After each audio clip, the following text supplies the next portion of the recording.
Cobra's shooting a laser into a pit, so this is already shaping up to be a good one. Oh, we're trying to raise up that ancient evil that Destro's family forged an unspeakable bond with from back in that episode where Lady J almost got eaten by an octopus. Well, one of the episodes where Lady J almost got eaten by an octopus. I realize that this has happened more than once. Next, we cut to some sad sack, and you can tell he's a sad sack because he's in a tiny, dingy apartment eating beans out of the can. I think we all know that this is movie and TV shorthand for a guy whose life is not exactly going the way he'd hoped. He flashes back to a recent adventure, which ends with a bunch of Joes going out for a night on the town. Nice to see they weren't deterred by that recent nightclub launching into space incident. We see Roadblock in this outfit, which might be in the top 3 things I've seen so far in 93 episodes of this show. And look, his shirt changes color when the camera angle changes. Now that's using this team's access to bizarre technology to its fullest potential. Then it all comes together. Beans from the Can guy was Dial Tone, whose re-enlistment application was denied because his performance wasn't up to standard. And man, if it were possible to go back in time and interact with fictional characters, I would absolutely do that and leap to Dial Tone's defense because he has saved the day or contributed to saving the day far more than certain members of this team who are held in much higher esteem.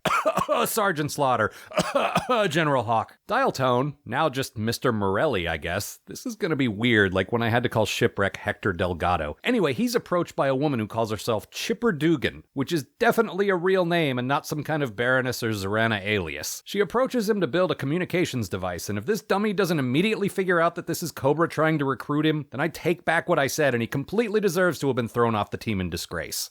Huh? Yeah, sure, I guess so. Why not?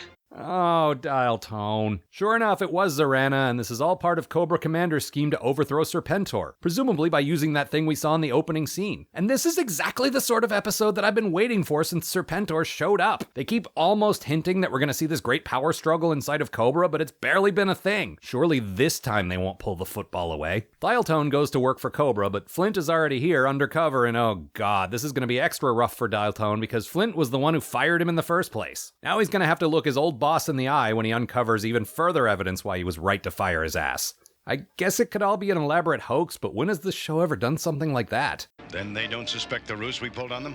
Well, at least the dumb reveal came here and not at the end. Also, Flint's secret codename for this operation is Checkmate, which is fine as secret codenames go, but Hawks is Bird 1. You guys couldn't have kept these thematically consistent? Maybe Checkmate and, I don't know. Is there some kind of authority figure represented on a chessboard? Then again, I'm not sure why I expect anything else from Hawk, whose name is a type of bird, so that's the name he picked. Flint is discovered and captured, but now Cobra has the technology to mimic his voice, so they're gonna keep calling back to Bird 1 with updates.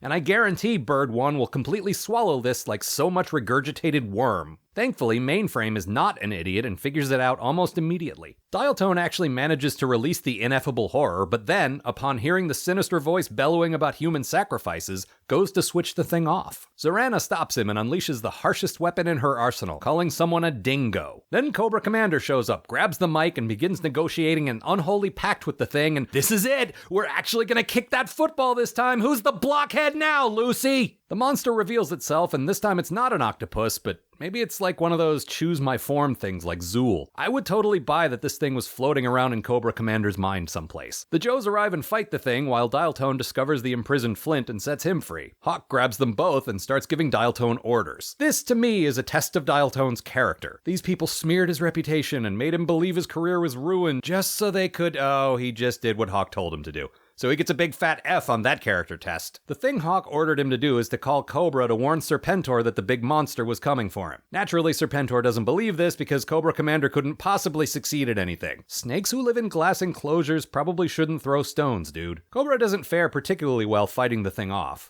Then I must lure the creature away from the Terradrome in order to save Cobra.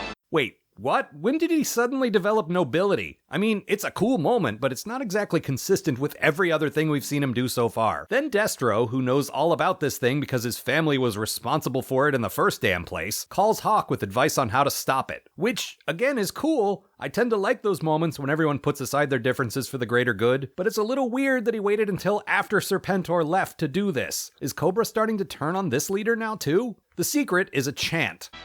If